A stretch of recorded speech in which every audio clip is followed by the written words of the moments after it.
evening, everyone, and welcome to the Coldspotters podcast. This is our first podcast. Perfect timing. We've got some wind whistling outside. The power's already gone out once. We filled up on pork chops, and we're ready to talk a little paranormal. We got the whole team here tonight. To my immediate left, longtime member of the team, Marlene. Hello, everybody. Welcome. And going around the table clockwise. Hey, it's Milton here. What's up? And continuing over to quarter past the hour in the clock. It's Joanna. It's Joanna. So, the Coldspotters, what do? We investigate the paranormal, and we have a lot of fun doing that. We also wear a lot of hats, all of us. We all do investigation leads and case management, event planning. I think the only hat that none of us wear is the technical guru, and that just belongs to Milt. That is Milt. He is the man. Right. Do you love being the tech manager, Milt? Yes. Yeah. Yes, I do, actually. Yeah. Good. A lot of fun, isn't it? No, it's great because I can, keep track and keep tabs. What's out there and what kind of technology is available and who's making what and stuff like that. Yeah, it's a lot of fun. Awesome. So tonight's topic, and like I said, this is our inaugural podcast. We've been thinking about this for a long time, and we've been together for over a decade now, and we've hummed and hawed about it at certain times over the years, been guests on other people's shows. But this is the first time we've actually sat down and said, okay, let's do it, our first podcast. So the topic is, after 10 years of investigating and many years of being interested in the paranormal, do we still believe in the paranormal? There's a lot of activity that we've seen over the years, and a lot of things that we've seen, and a lot of things that we've heard, a lot of things that we're able to debunk. And after all this time, it's a curious question. It's a simple question, but it can bring up a lot of complicated discussion about it. Do we still believe in the paranormal? Yeah, I mean, it's been 10 years of seeing some really interesting stuff. There's been a lot of things that we've actually caught audio-wise, a couple things video-wise. And yeah, I still believe, but I'm still missing that crucial part. I want a full-on apparition standing there looking at me while I'm looking at them. I want to see things fly across the room, not on a video, like with my own eyes.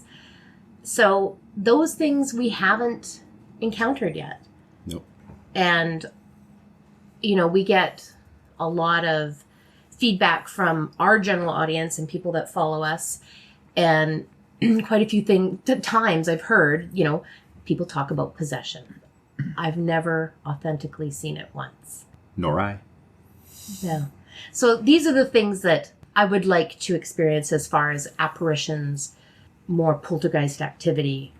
And maybe we just haven't been to the right places. Who knows? I mean, we've definitely traveled, and we've been to a lot of different locations.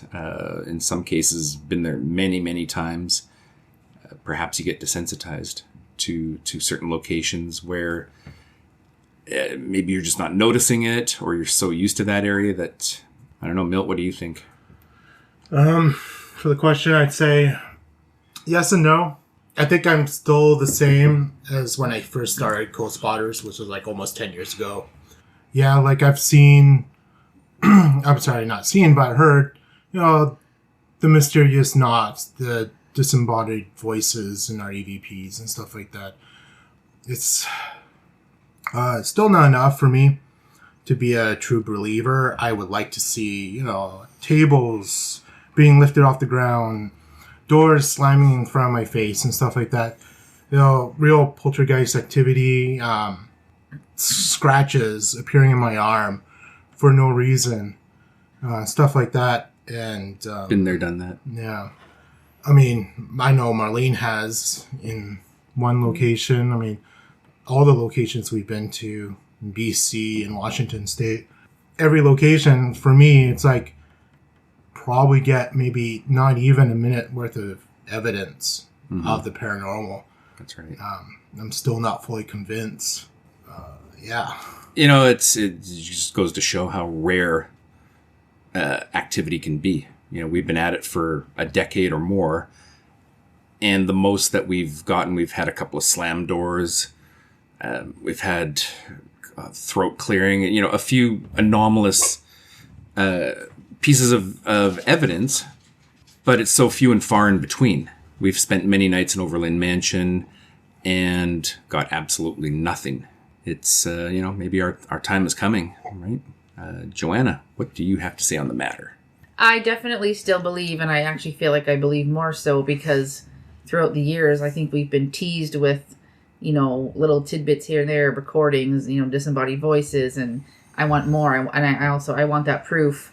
But with social media being the way it is and information at our fingertips, there's more shared. There's more, people sharing their experiences and, things, 15, 20 years ago, that you didn't have that, right? So you can definitely see other people's experiences with the paranormal, and, that kind of makes you, obviously some are hoaxes and stuff, but there's too much stuff going on for it to all be a hoax. And I definitely think that there is something out there. We still have to get that hardcore evidence to find it, but I want to find it. Yeah. I think we've all become, as time goes on, you become experts just through sheer repetition of debunking evidence. And, we'll get certain instances of noises or some sort of visual thing. And we know when it's a car that's driven by, or somebody's stomach has just growled, or whispered by accident. Somebody's whispered by accident. Somebody's cell phone wasn't turned off or silenced. I think we've all gotten quite good at debunking evidence. And whereas a decade ago, I would have been more inclined to believe all that stuff because I was so new in the field. I was so new in the field that I didn't know, what that noise was or what this visual was. And for those out there that are looking to start their own group, that is probably one of the biggest pieces of advice that we could offer is prepare to be bored and prepare to be diligent. When something happens, you're in a house, you're by yourself, there's a couple of you, you're investigating, and all of a sudden you hear a bang. Instead of just assuming that what you just heard was a paranormal, occurrence and just believing that, go and check out the entire place and find out and pinpoint it down. And I'll give you an example of exactly what I mean. Several years ago, we were investigating at an old hotel out in Mission. And we had static cameras set up all over the place, night vision cameras. And one of them was in an upstairs hallway, and it's just this long, sort of desolate shot down this hallway. And you hear a bang. It sounds like a door slamming or something. So we go back, and we don't hear it that night. We when we're reviewing evidence is when we heard it. We go back during the daytime, and what we discovered, we still haven't figured. I still couldn't figure out how this door made the noise that it did. But in that hallway, there was a small room with a hatch leading up to the roof. So we lifted this thing up, let it swing shut, and recorded it from the exact same vantage point we had the camera during the investigation. It made the exact same noise. You play them side by side, it's almost identical.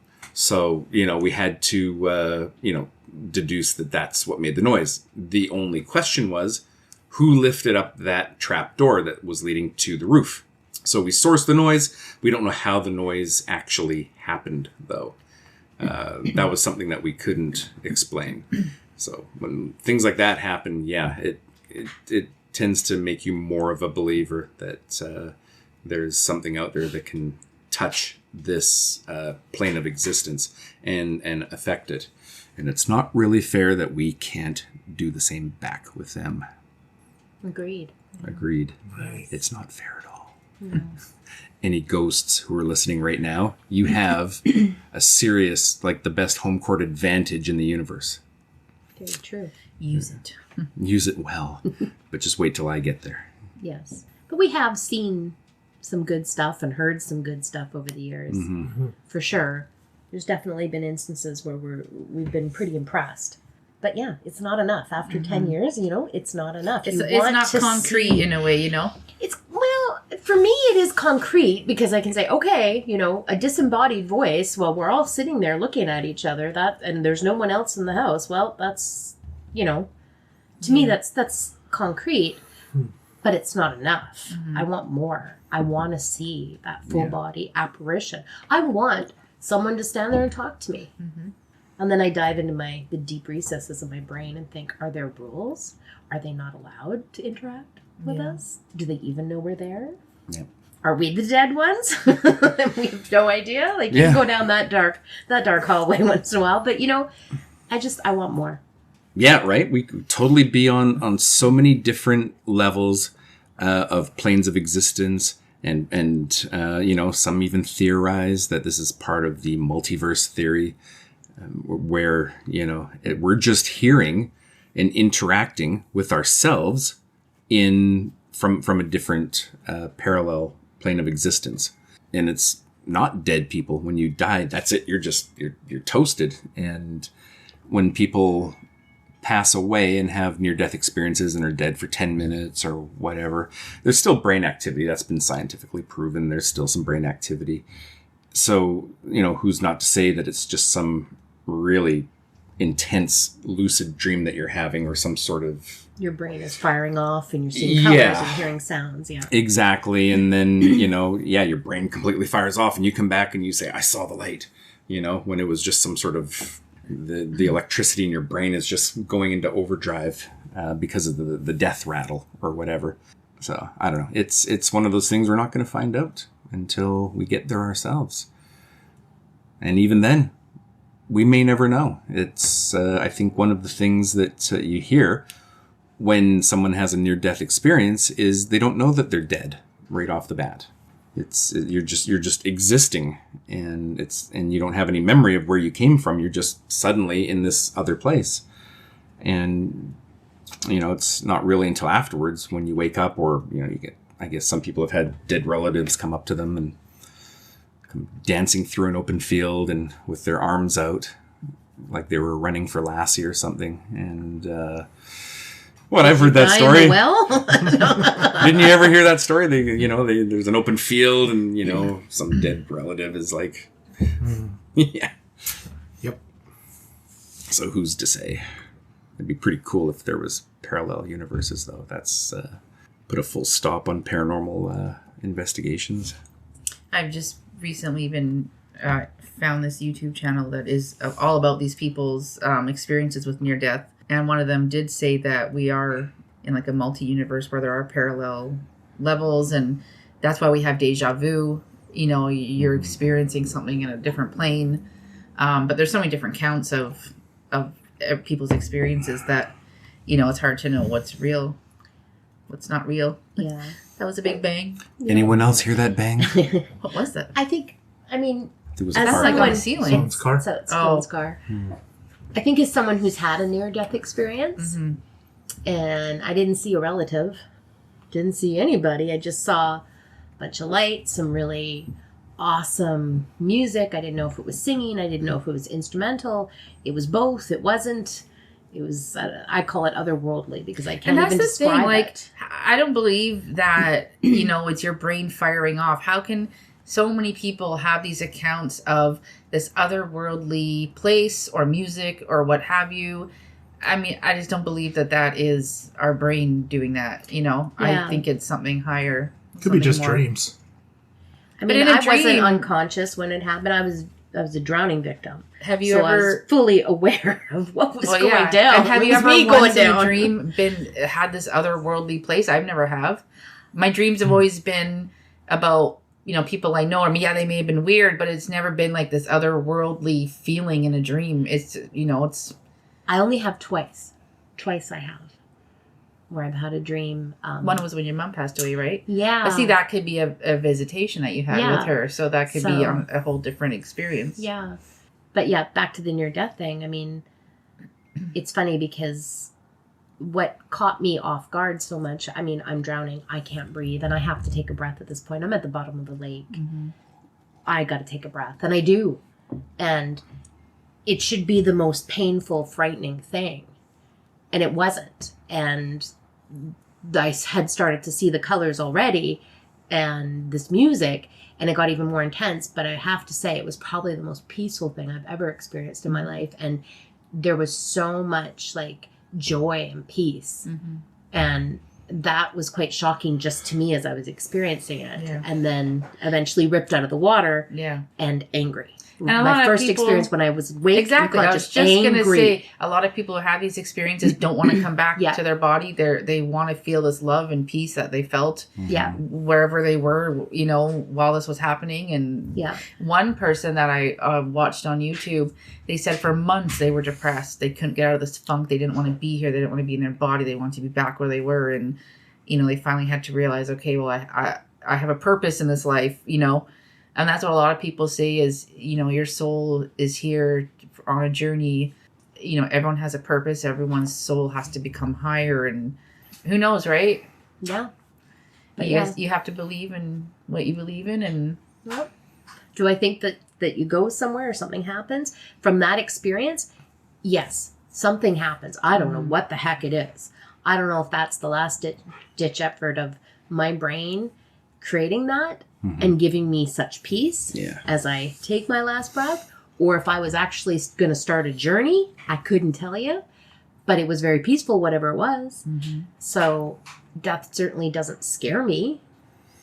I don't want to die. But Oh, it doesn't scares me. scare I don't know. What do you and that's think? the other thing too, sorry, is I would love to have the evidence. Like I said, this, you know, something to happen, but okay, there is another world. There is something after death, so that we're not scared to die, you know, like that's why I also want to find out.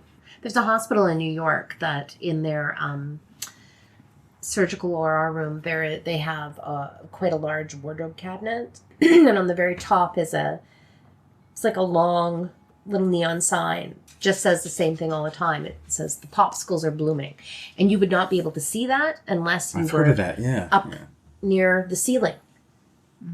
And patients that they've lost and then been able to bring back, they always ask them, "Did you see anything?" And they've had a few people say, "What, the popsicles are blooming?"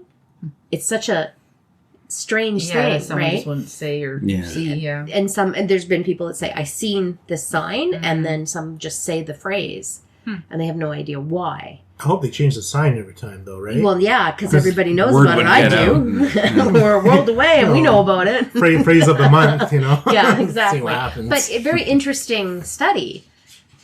And what does that mean when you do get a patient that comes back and mentions it? They would never know. Half the staff doesn't know it's there. Yeah. Absolutely.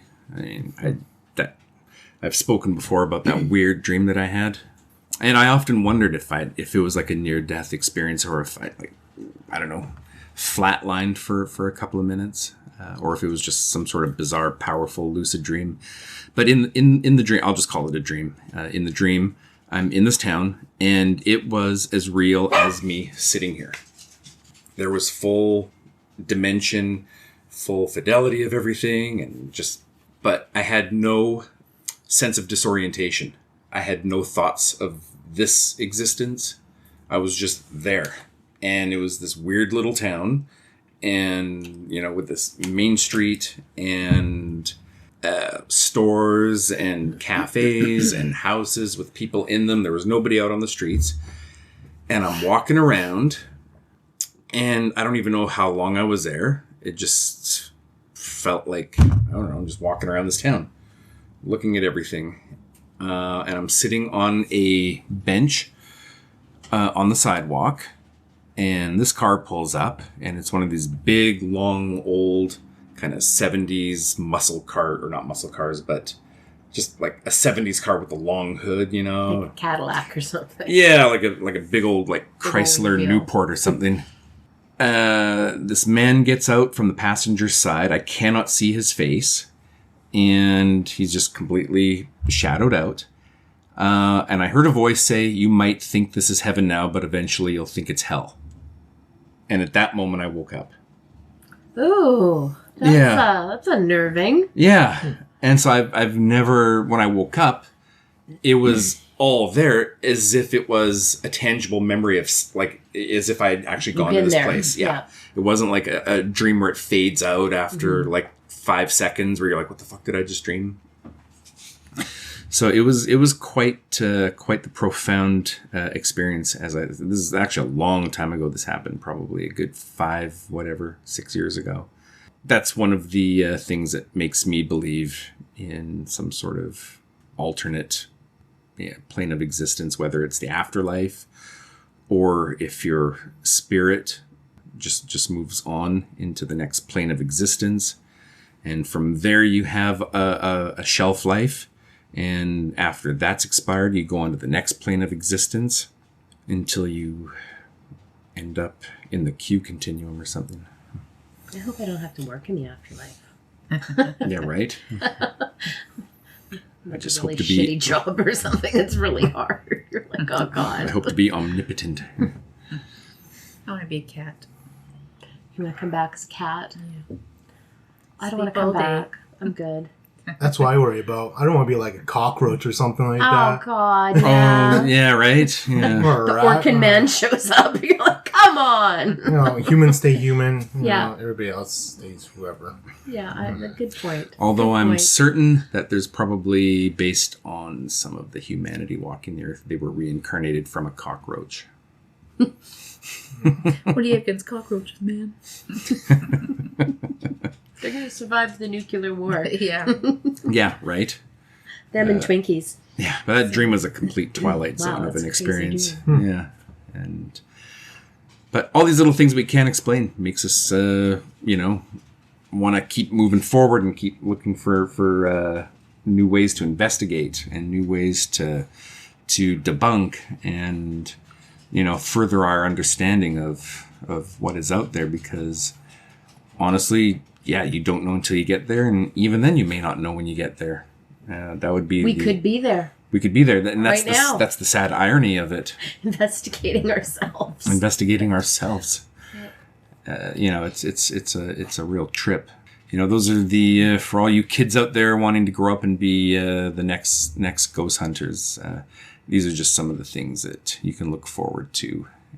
It's not just about walking through a haunted house and being scared and hoping Casper the Friendly Ghost jumps out at you or whatever. It's there's so many different layers to this line of it's not a line of work, but a line of endeavor, if you will. It can be boring, it can be tedious. It's rewarding in so many ways. And if anything, you get to spend the night in a lot of cool old mansions. It's a passion, and any time you do something you're passionate about, it's never a bad thing, and you always look forward to doing it. Very true. Even though it could be an investigation, and we've been in some very interesting places where we're like, oh dear, should have brought a respirator. You always have a good time. You always have a story to tell. You have a memory you made. Even if you find nothing, And I'm always still excited to go. Experience. Yeah, exactly. Every time. Like every time we get an investigation, whether it's residential or commercial or the mansion, calls us in, I'm still excited every time. And I think that's what is important. Regardless if we have an uneventful night or sometimes it's not. Sometimes it's just craziness. It's still that excitement to go. And I think as long as you keep, like you said, that passion, that's important. Yeah. Absolutely. All right. We're coming up to the bottom of the hour. In future episodes, we're going to try to, keep things interesting. In future episodes, we'll talk about our favorite equipment, what has worked for us and what hasn't worked for us. We're going to talk about locations and what our favorite hotspots were and where we'd like to go and where we'd like to see ourselves in the future. How long do we want to investigate for? 70 years old. I mean, you're getting a little close to the finish line, so I don't know if I want to know too much info. If I'm that close to death, who knows how long I'm going to live for. I'll also have some on-location podcasts where a few of our members will, maybe be at a cemetery or somewhere that we know is haunted, and A little reporter in the field. yeah, work. try and do some investigating there as well. Get the audience involved. Do some live. You can ask some questions for those people in the field. Absolutely. Help with the investigation. Yeah. And also let us know if there's anything you do want to hear or know about. We can try and answer your questions or talk about that. Awesome. So our website is www.coldspotters.com. You can find us on pretty much any and every social media outlet known to man, except for TikTok. I don't think we're on TikTok. No. It's our Facebook page Yeah. called. The Original Vancouver Coldspotters. Original Coldspotters on Facebook. The Vancouver Original Coldspotters on YouTube. And the Vancouver Original Coldspotters on Instagram. We're also on Linktree. That's linktr.ee